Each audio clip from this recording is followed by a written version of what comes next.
Hello everybody, welcome back to Body Tuning Live. Today we're going to talk about the rotator cuff. I accidentally set up a stream on an entirely different YouTube channel, which was unfortunate because I had a nice description and a funny photo. So anyway, that happened. So I'm here a little bit late, but let's get started. You can review this later. So anyway, this class is going to be about the rotator cuff. So we're going to learn a little bit about what the rotator cuff is and how it pertains to the shoulder health, and furthermore, how it pertains to our posture and neck health. Okay, so we'll just dig right in here. We'll do plenty of exercise along the way. Okay, so let's start with what is the rotator cuff. The rotator cuff is a group of 4 muscles. All 4 muscles originate from your shoulder blade. Okay, so they're all on the back of your body. I'm basically touching 3 of them now. And the third one is deep in your armpit, which is hard to access. Okay. The movements that they make are as follows. The 2 big muscles on the back of the shoulder blade, they work to open the arms outwards. So when you pull the arms apart like this, you're using those muscles on the back of the shoulder blade, right around here. And they're kind of run on a diagonal up towards the shoulder. So technically, their true line of pull would be more like this direction, right? As if you were throwing something backwards, making the arms into a W. That's a pretty classic therapy term, the W stretch, stretching like this. Okay, so that would be the contraction of the external rotators. Now, the other funny muscle is in the front of the shoulder blade. So what I mean by that is between the shoulder blade and the rib cage, there's 2 important muscles. One of them is part of the rotator cuff, and those muscles help turn the hand inwards. Right? So if you were to press your hand against your belly, you would be activating that internal rotator muscle. Okay? The 4th muscle runs on the top of the shoulder blade and dips under this tunnel where you feel that lump of the collarbone and comes around to the outside of the shoulder joint of the bone. Okay? And this muscle helps to lift the arms out to the side. Okay? We also have the big deltoid muscles that help the arm raise higher. But at the initial movement to about here, most of the activation is in that small rotator cuff muscle. And that's called the supraspinatus muscle. That one is mostly in charge of pain, pinching sensations at the top of the shoulder. If you turn your hand here and lift and you feel pain, or push down and feel pain, this is indicative of some problem in the supraspinatus muscle. Okay, so let's practice some of these movements in the body. Right? The reason that this easy flapping movement with the arm is so good for the shoulder is because it really targets that supraspinatus muscle of the rotator cuff. And we can use it gently following the releasing pattern of lifting and dropping, lifting and dropping. All right, so as we get this flapping going, we don't want to lift too high, because what you'll notice is if you lift too high, the pull of the supraspinatus becomes horizontal and it's not strong enough. So the bigger muscles of the shoulder take over when we go farther up. And then even when we get to here, these muscles can't pull anymore. So the muscles in the back take over to lift the arm forward. So we want to stay in that realm where we're targeting the rotator cuff, which is why we need these small movements of the arms flapping like this. Okay, so we're just going to work on this for a little bit. Easy movements. Another movement that I like to use to target the supraspinatus is to drop the hands here and move the arms slowly in and out. Move the elbows in and out. Okay, that works pretty well. I like to use this when I'm more in a confined space, like on a train or something like that. But for here, let's stick with this long flapping because it's a little bit more effective.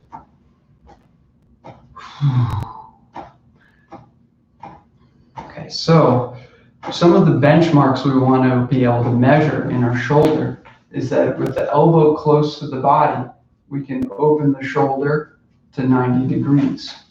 Right? The elbow comes out a little bit, but if you find yourself going here, you're compensating. Right? If you can't open clearly to the 90 degrees, this means that you have tightness on the inside muscle of the rotator cuff, the infraspinatus. the subscapularis. Right? Doesn't matter the names. The point is the muscle that you felt when you push the hand to the belly. This is the muscle that usually restricts us from opening the shoulder. And you can't make that benchmark 90. Here I'm a little bit stuck, right? It doesn't quite make it compared to this side. It's a little bit more open. It's tough. So I'm going to show you how to stretch that in a little bit. But you can keep on doing the swapping movement to work on the supraspinatus while I talk more about the other muscles. Okay?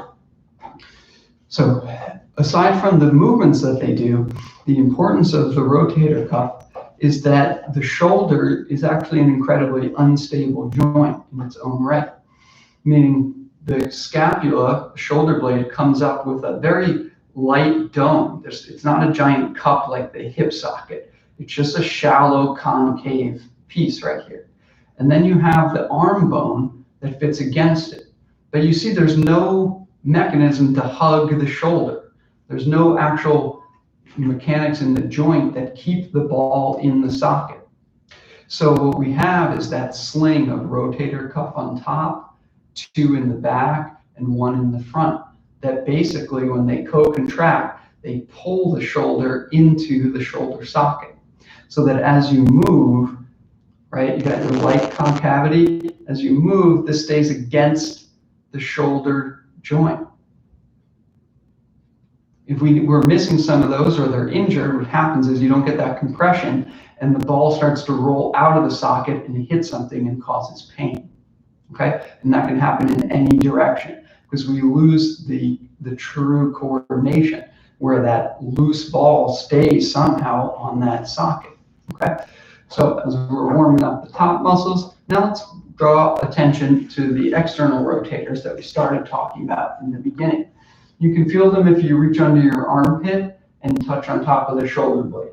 It's hard to reach too far up. You can't really reach that far. So as soon as you reach around and get to the back of the shoulder blade, you're on those external rotator muscles. Okay? You can feel it if you try to pop the arm out. You should feel something contract there. If not, it's okay. The important thing to understand there is that if those external rotator muscles get tight, it actually contributes to the shoulder being pushed forward.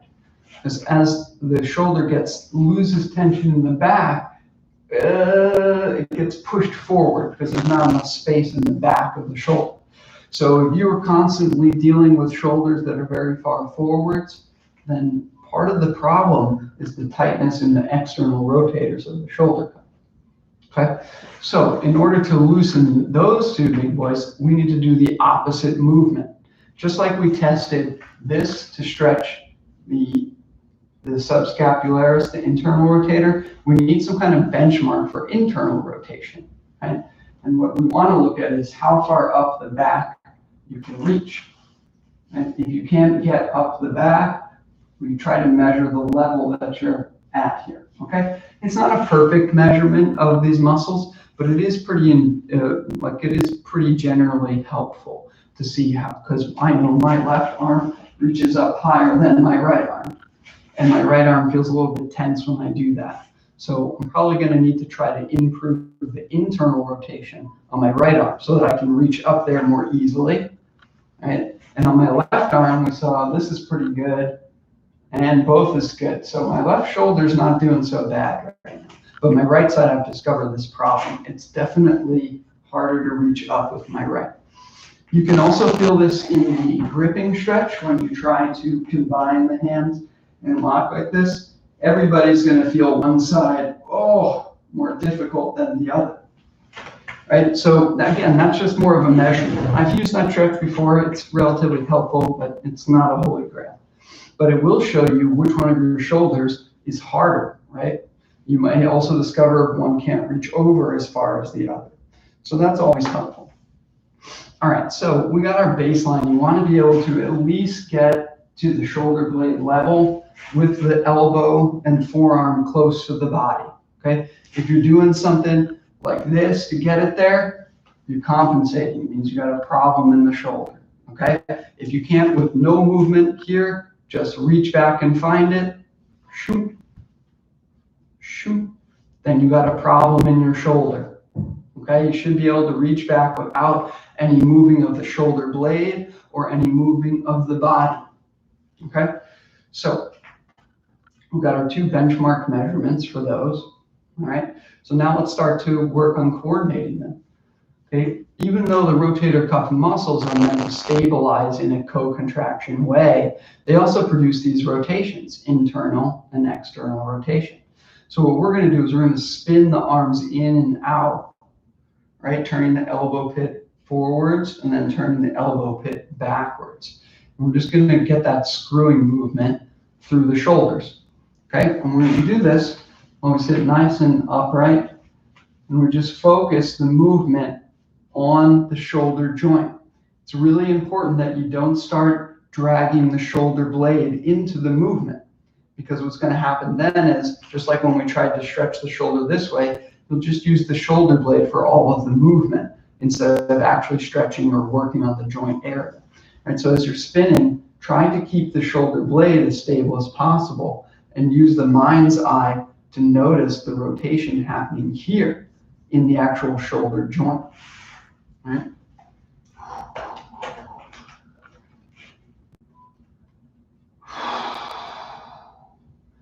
Then we're just working on rotating. You can easily walk around and do this, do whatever's fun. Right? But the trick again is to focus on isolating the movement at the shoulder joint.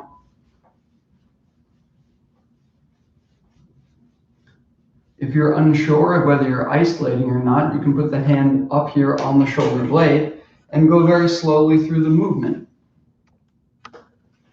So as I turn the arm out, I notice there's no change here. And as I turn back in, eventually it wants to drag, but I stop at the limit. I turn all the way out. Oh, maybe even getting some stretch, or turning all the way in. Okay. So again, we're just rotating the arms in the socket.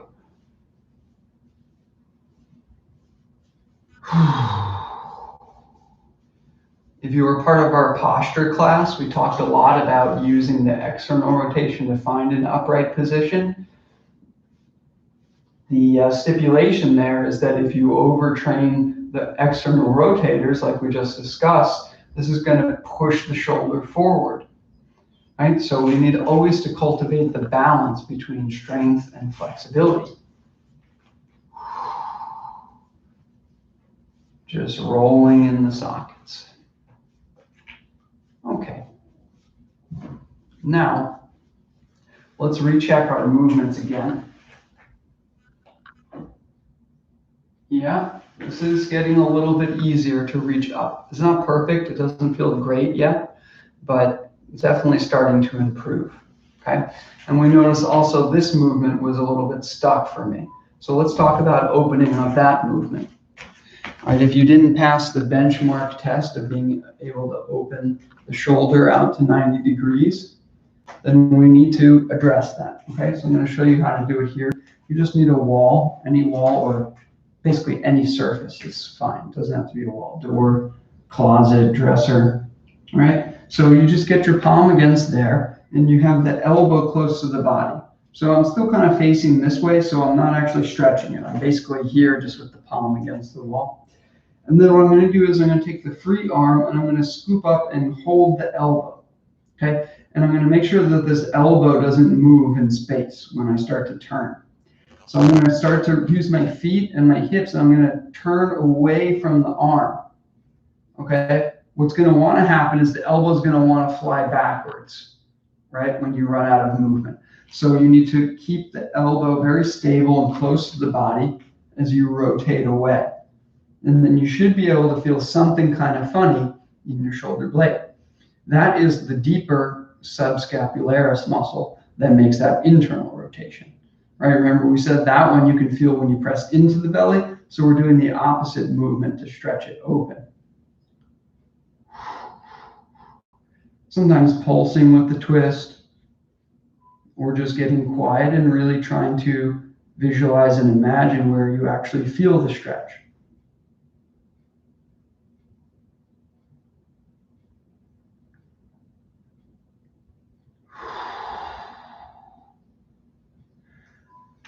Good, coming out slowly. I'm going to do the other side because my right shoulder is the one that actually needs it today. Okay. So again, I'm placing the palm here. I'm stabilizing the elbow. The elbow is close to the body. And I just try to turn away.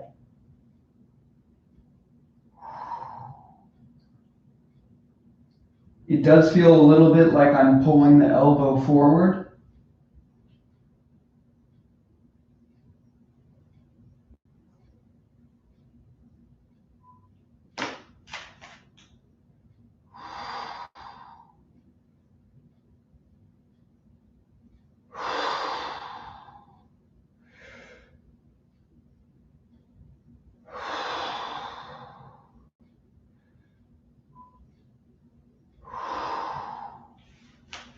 Good. Using the breathing to expand the rib cage under the shoulder blade during that stretch also really helps. Okay, so let's see if I did something good for myself here. Yeah, looks more open than before. Still not as easy as my left side, which basically just kind of flops open. The right side I need to still push a little bit, but the movement is there. So what I need to do now is go back to this easy rotation movement that we started with and just re-coordinate the muscles. Every time that we do some kind of stretching, the muscle kind of gets stressed and gets stale.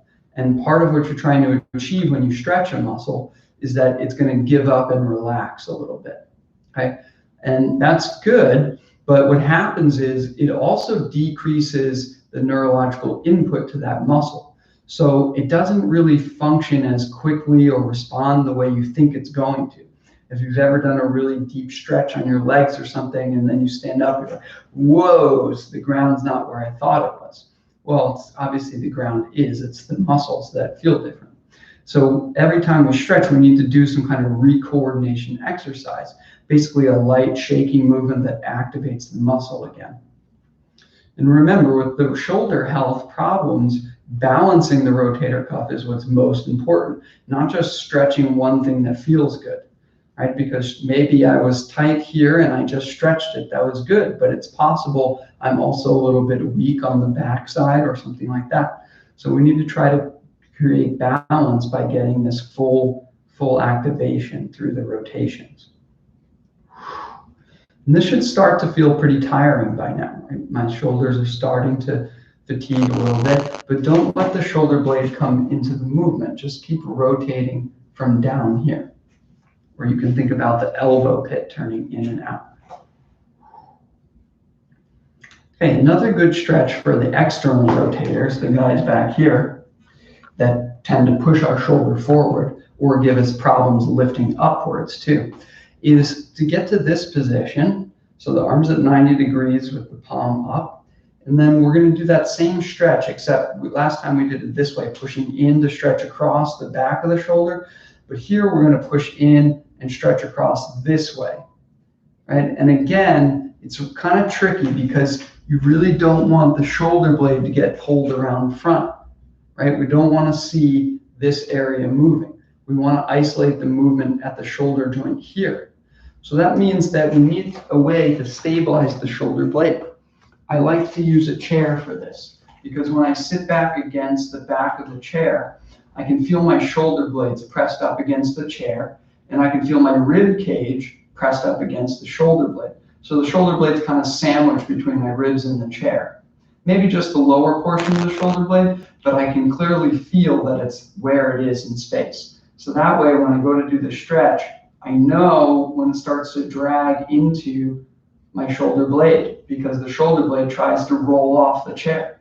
And I can keep the same contact with it while I try to cross the elbow to the midline. Okay, and we'll do the same breathing, relaxing.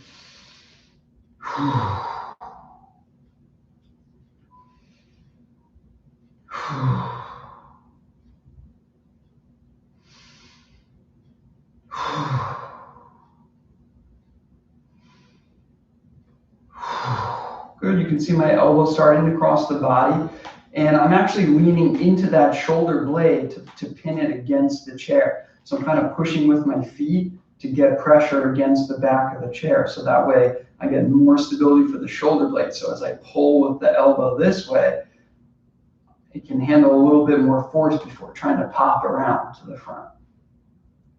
Okay, you can also, if you're skilled enough, use the muscles between the shoulder blade to pull the shoulder blades together and try to maintain that while you do the stretch.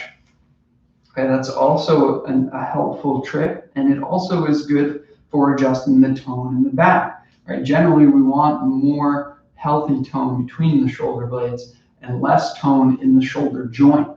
So we want stable shoulder blade, nice mobile shoulder joint. Okay. So this is, my right side's feeling kind of wonky after these stretches. So let's get back to this easy coordination. And again, after I stretch deeply, I always try to re-coordinate the muscles so that way they don't feel stale or crunchy. Right? When I just move my right shoulder, it doesn't feel as smooth as the left. The left feels really good today. The right is kind of jumping around in the socket. Big no-no. Jumping around in the socket, if the movement doesn't feel smooth, remember, this thing's not so deep. It doesn't have a lot of protection. So what's going on is it's constantly bumping against the rims called the labrum. And when it grinds against the labrum, that causes a lot of inflammation inside of the joint.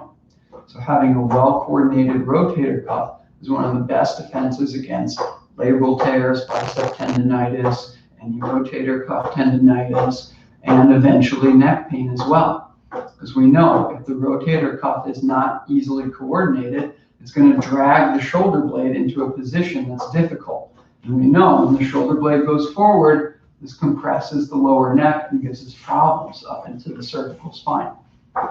I'm going to get this movement going nice and easy. I'm going to do a quick stretch here where we just lean back and cup the hands and let the weight of the leg fall into the hands. Okay, the arms are straight, nothing special here. But what you're going to feel is that you can kind of get distraction on the shoulder joint. Right? You can get it to pull either out of the socket a little bit or just feel some kind of stretch. Okay, and we'll just take a minute letting the arms unwind this way.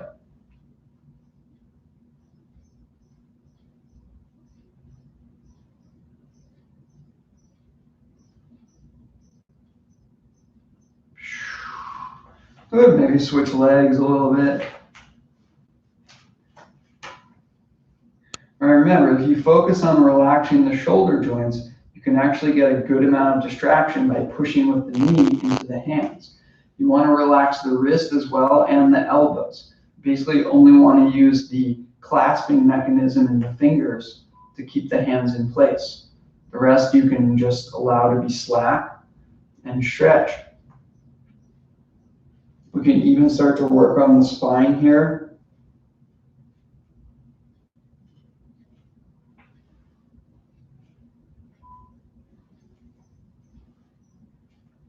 Okay.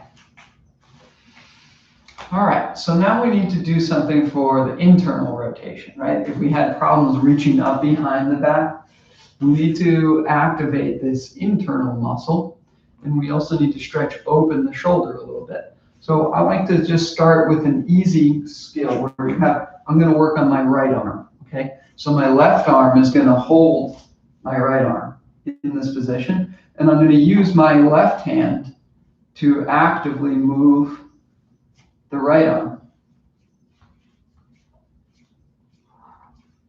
Once you've gotten a feel for that, then you're going to hold this at a height that feels comfortable for both arms. Okay, I can reach higher, but I'm going to hold it here because it's very little effort for my left shoulder as well. So here I am, and now I'm going to use the shoulder blade to make big circles going around. I'm going to do this for about a minute. Again, I'm just holding the arm with the other arm, circling around.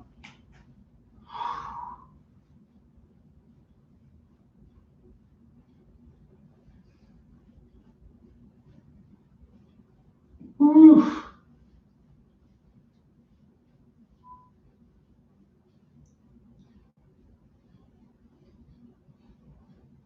Good. Now I'm going to start to flap the elbow forwards. Okay.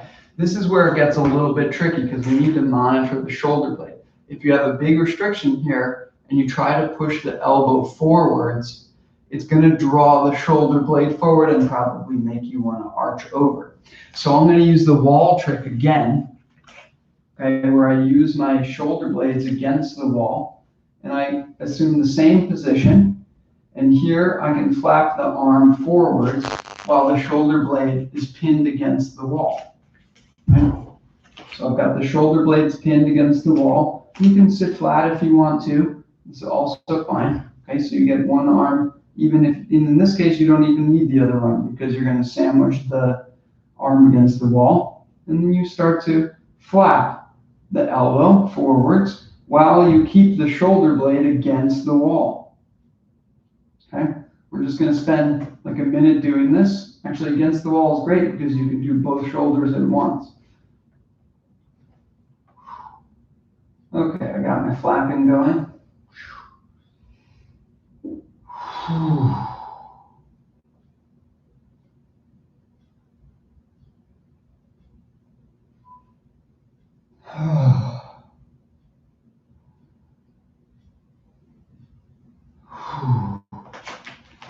Good. On my right shoulder, I felt a little bit of pinching in the front.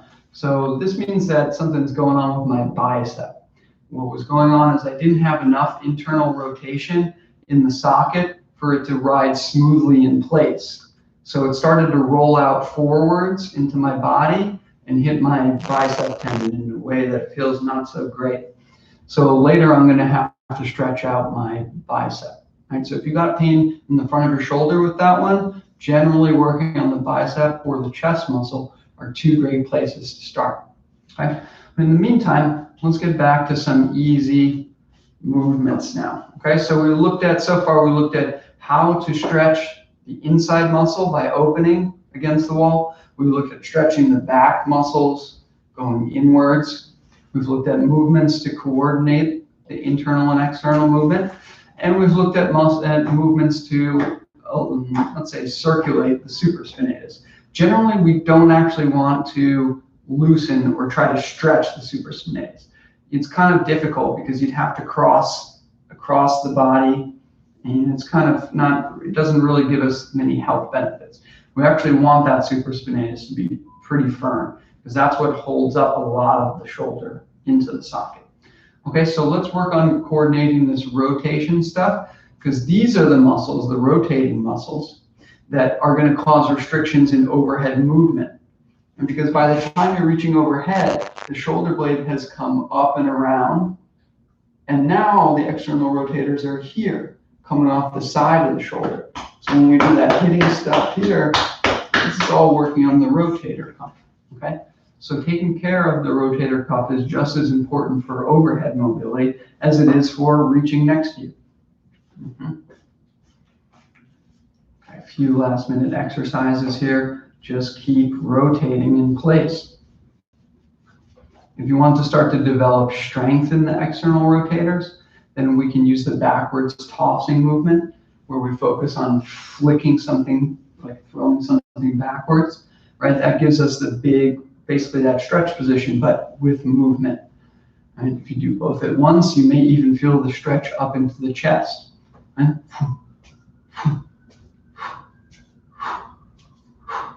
And again, you want to try to isolate the movement to the shoulder joints. You don't want to start getting into pulling the shoulder blade back because that will actually limit how far you can open the shoulder joint. So you want to keep the shoulder blade stable and just flick easily from the shoulder joint. And we can do the opposite inwards too. In fact, actually throwing requires a lot of strength in that internal rotation movement. And it also requires a great demand on the external rotators for slowing the arm down after we throw. These muscles are largely responsible for slowing the arm down, which is why pitchers get rotator cuff problems. Okay, so again, both of those muscles are worked when we use this rotation pattern isolated at the shoulder joint. So the more we can pump through the shoulder like this, the better our rotator cuff's going to get. Okay.